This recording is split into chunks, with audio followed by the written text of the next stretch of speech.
kasih karunia dan damai sejahtera dari Tuhan Allah Bapa kita, dan dari anaknya Tuhan Yesus Kristus menyertai kamu sampai selama-lamanya. Amin. Selamat pagi saudaraku, selamat beraktivitas. Mari kita melakukan segala hal yang baik untuk kemuliaan Tuhan dipandu firman-Nya. Dari Kolose 3 ayat 12, demikianlah firman Tuhan.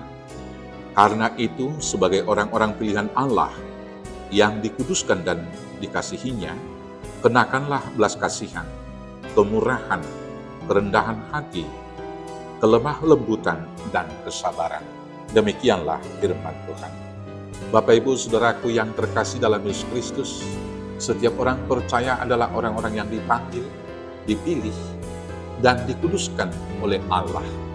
Artinya kita dipanggil dan dipisahkan oleh Allah untuk misi dan tujuannya, yaitu hidup berbeda dari dunia.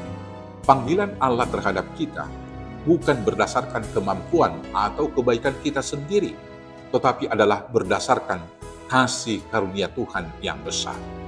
Di dalam 2 Timotius 1 ayat 9, Paulus berkata demikian, Dialah yang menyelamatkan kita dan memanggil kita dengan panggilan kudus, bukan berdasarkan perbuatan kita, melainkan berdasarkan maksud dan kasih karunia-Nya sendiri.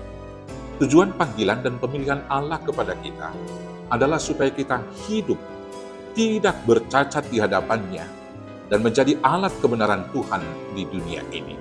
Untuk itu, Allah menguduskan dan mengubah kita menjadi ciptaan yang baru.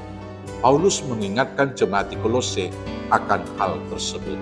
Di Kolose 1 ayat 21 sampai dengan ayat 23, Paulus berkata demikian, Kamu yang dahulu hidup jauh dari Allah dan yang memusuhinya dalam hati dan pikiran, seperti yang nyata dari perbuatanmu yang jahat, sekarang diberdamaikannya di dalam tubuh jasmani Kristus oleh kematiannya, untuk menempatkan kamu kudus dan tak bercela dan tak bercacat di hadapan-Nya.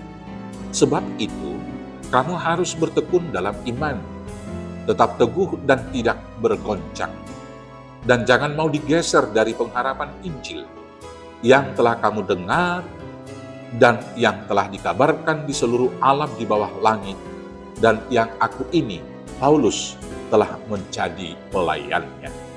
Hidup yang dipilih dan dikuduskan oleh Tuhan adalah hidup baru, yang berbeda dari dunia. Di Kolose 3 ayat 12-13, Paulus berkata demikian, Kenakanlah belas kasihan, kemurahan, kerendahan hati, kelemah lembutan, dan kesabaran. Sabarlah seorang terhadap yang lain, dan ampunilah seorang terhadap yang lain, jika ada yang menaruh dendam terhadap yang lain. Sama seperti Tuhan telah mengampuni kamu, demikianlah kamu juga harus mengampuni. Tugas panggilan kita di dunia ini adalah hidup kudus di tengah-tengah dunia yang berdosa, membawa cinta kasih di tengah kebencian, membawa kedamaian di tengah-tengah peperangan, senantiasa peduli dan berbelas kasih di tengah-tengah ketidakpedulian, membawa penghiburan di tengah penderitaan, membawa penguatan di tengah ketakutan, dan membawa pengampunan di tengah-tengah hidup yang penuh dendam. Hal tersebut tentu sangat sulit dilakukan kalau bersandar kepada kemampuan diri kita sendiri. Tetapi dalam Tuhan, kita pasti dapat melakukannya. Di dalam Yohanes 15 ayat 5, Yesus berkata demikian, Barang siapa tinggal di dalam aku dan aku di dalam dia, ia berbuah banyak.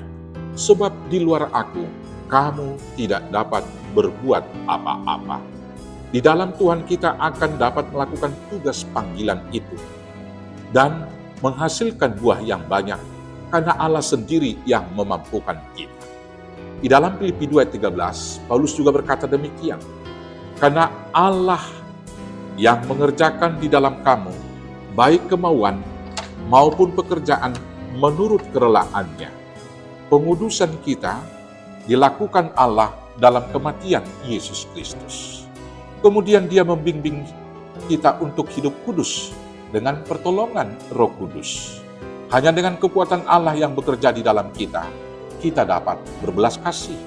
Kita dimampukan untuk berbaik hati, dan kita dimampukan untuk tetap hidup rendah hati, dan kita dimampukan untuk berkata lemah lembut dan sabar dalam segala hal Dan tentunya dengan pertolongan Tuhan, kita mampu untuk mengampuni sesama kita.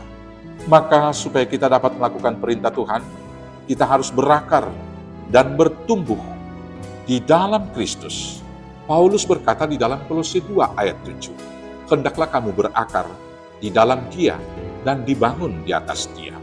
Bapak, Ibu, saudara-saudaraku yang terkasih dalam Yesus Kristus, kita adalah umat pilihan Tuhan yang dipanggil, dipilih, dan diutus ke dunia untuk menyatakan kerajaan Allah, yaitu untuk hidup dalam kebenaran, hidup dalam damai sejahtera, dan bersuka cita karena Roh Kudus.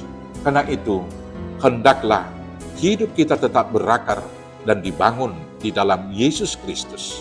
Kenakanlah senantiasa belas kasihan, kemurahan, kerendahan hati, kelemah lembutan, dan kesabaran. Tuhan Yesus memberkati.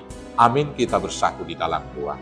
Terima kasih Bapa yang baik atas kasih Tuhan memperlengkapi hidup kami dengan segala hal yang baik. Maka kami mau senantiasa mengenakan kemurahan, kelemah lembutan, kesabaran, dan kerendahan hati. Dengan demikianlah kami menjadi alat untuk memuliakan kerajaan Tuhan. Maka mampukanlah kami melakukan tugas panggilan tersebut, agar kami bertumbuh dan berakar di dalam Yesus Kristus. Inilah doa kami, kiranya Bapa kabulkan, hanya karena cinta kasih-Mu di dalam diri anak-Mu Yesus Kristus, Tuhan Juru Selamat kami yang hidup. Amin. Selamat dibaharui, selamat berakar dan bertumbuh di dalam Yesus. Selamat beraktivitas. Tuhan Yesus memberkati. Horas, horas, horas.